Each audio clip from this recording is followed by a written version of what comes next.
श्रीकृष्णाने सांगितले तुळशीचे महत्त्व व नियम महिलांनी जरूर जाणून घ्या.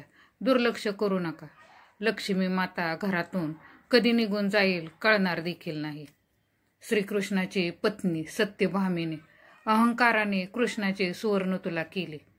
एका पारड्यात श्रीकृष्ण व दुसऱ्या सर्व 16,108 राणींचे दागिने घातले. शेवटी द्वारकेतील सर्व घरातील दागिने घातले, परंतु तुला होईना. शेवटी रुक्मिणी मातेने मोठ्या भक्तीने कृष्णाचे चरणवंदन करून एक तुळशीचे पान टाकताच पारडे बरोबर झाले.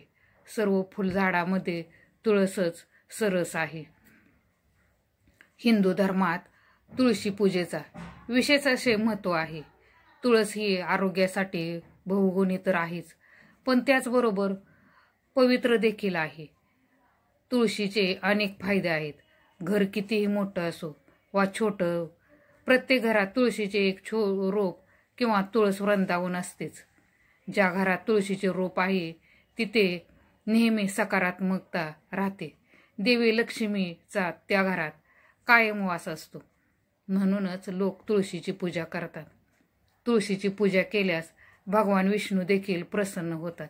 मात्र तुळशीची पूजा करताना काही नियमांचे पालन करणे गरजेचे आहे, अन्यथा फायद्याच्या जागी नुकसान होऊ शकते.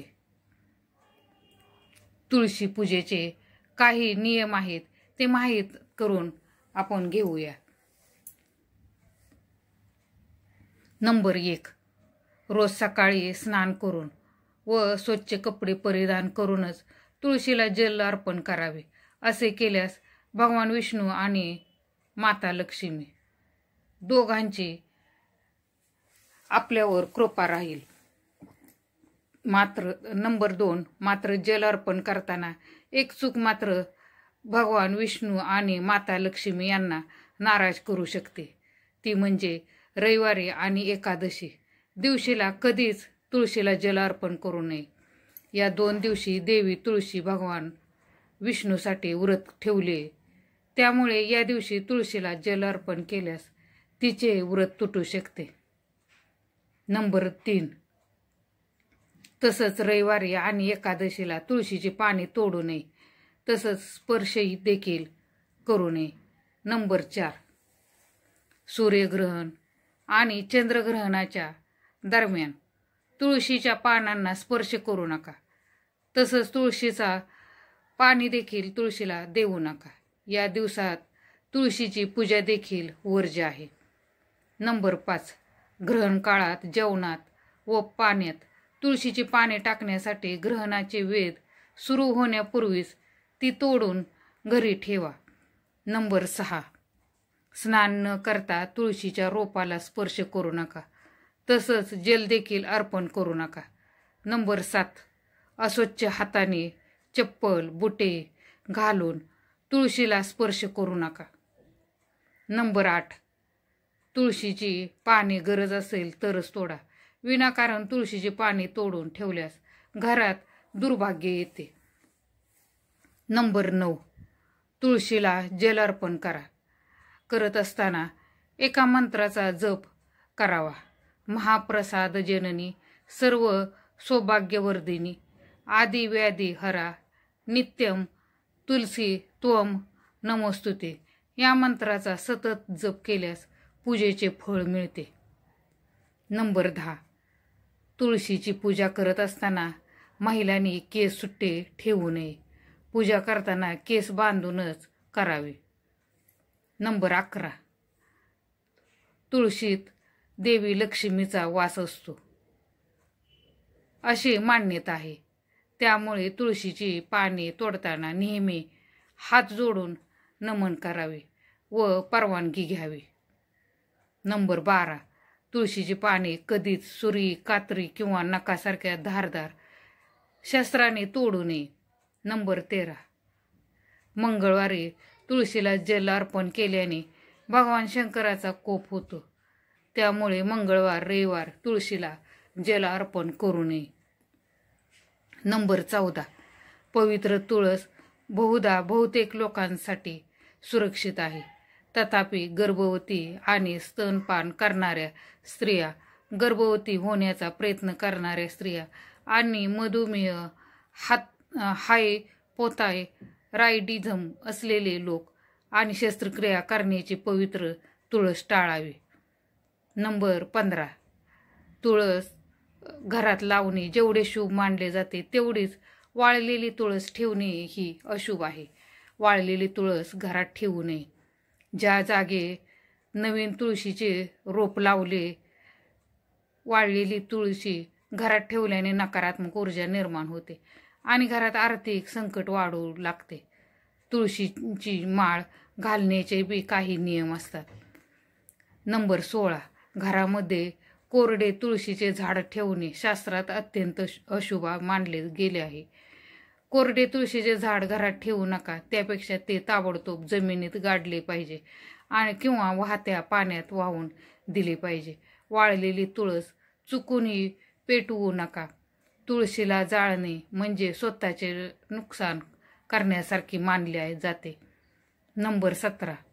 लक्षात घ्या की तुळशीची पाने कधीही पायाखाली येऊ नयेत. तुळशीला माता लक्ष्मीचे रूप मानले जाते. म्हणूनच लक्षात ठेवा की चुकूनही तुळशीची पाने पायाखाली येऊ नयेत. इकडे तिकडे तुळशीचे पान पडलेले दिसले तर ते पुन्हा मातीत टाकावे. दररोज तुळशीची पूजा करावी आणि सकाळ संध्याकाळ तुळशीला दिवा व उदबत्ती दाखवावी. नंबर 18. घरात तुळस लावण्यासाठी शुभ दिवस. शास्त्रानुसार गुरुवार, शुक्रवार, शनिवार हे दिवस तुळशी लावण्यासाठी शुभ मानले जातात. गुरुवारी तुळशीला अर्पण केल्यास भगवान विष्णूंचा विशेष आशीर्वाद मिळतो. तर शनिवार तुळशीचे रोप लावल्याने पैशाशी संबंधित समस्या दूर होतात. नंबर 19. तुळशीचे रोप केव्हा लावू नये तर एकादशी, रविवार, सोमवार, बुधवार आणि ग्रहणाच्या दिवशी तुळशीचे रोप लावणे अशुभ मानले जाते. तसेच या दिवसात तुळशीची पाने तोडू नयेत. नंबर 20. तुळशीची पाने शिळी झाल्यावर फेकू नका. ते कधीच शिळी होत नाहीत. ती नंतर धुवून तुम्ही वापरू शकता. नंबर 21. घरातील मंदिर हे सर्वात पवित्र स्थानापैकी एक आहे. तुळशीच्या मंजुळा ठेवल्यास घरात सदैव समृद्धी राहील. हे स्थान पूर्णपणे सकारात्मक ऊर्जेने परिपूर्ण मानले जाते. त्यामुळे मंदिरात तुम्ही जरूर तुळशीच्या मंजुळा थोड्या तरी का होईना आवर्जून ठेवा. आता थोडे तुळशीच्या माळेविषयी आपण जाणून घेऊया. नंबर 1. तुळशीची माळ घालण्यापूर्वी गंगाजलाने ती धुवून घ्यावी आणि कोरडे झाल्यावर ती परिधान करावी. नंबर 2. ही माळ परिधान केलेल्या व्यक्तींना दररोज जप करावा लागतो. यामुळे भगवान विष्णूंची कृपा कायम राहते. नंबर 3. तुळशीची माळ घातलेल्या व्यक्तीने सात्विक अन्न खावे. याचा अर्थ असा की अन्नात लसूण, कांदा, मांस आणि मासे इत्यादीचे सेवन करू नये, म्हणजेच तामसी पदार्थाचे सेवन करू नये. नंबर 4. कोणत्याही परिस्थितीत तुळशीचा माळ शरीरापासून विभक्त होऊ देऊ नये. भगवान विष्णू आणि श्रीकृष्णांचे भक्त तुळशीची माळ घालतात. मान्यता आहे की ही माळ परिधान केल्याने तुमचे मन शांत आणि आत्मा शुद्ध होतो. अशी मान्यता आहे की ही माळ परिधान केल्याने रोगापासूनही मुक्तता मिळते. शास्त्राव्यतिरिक्त ज्योतिषातही तुळशी माळा महत्त्वाची मानली जाते. ही माळ घालून बुध आणि गुरुग्रह मजबूत होतात. तुळशीची माळ परिधान केल्यास कोणत्याही वास्तूतील दोष दूर होतात. तर मित्रमैत्रिणींनो, व्हिडिओ आवडला तर व्हिडिओला नक्कीच लाईक, शेअर आणि कमेंट करा. तसेच चॅनलला सबस्क्राईब जरूर करा. ओम नमो भगवते वासुदेवाय नमः. श्री स्वामी समर्थ.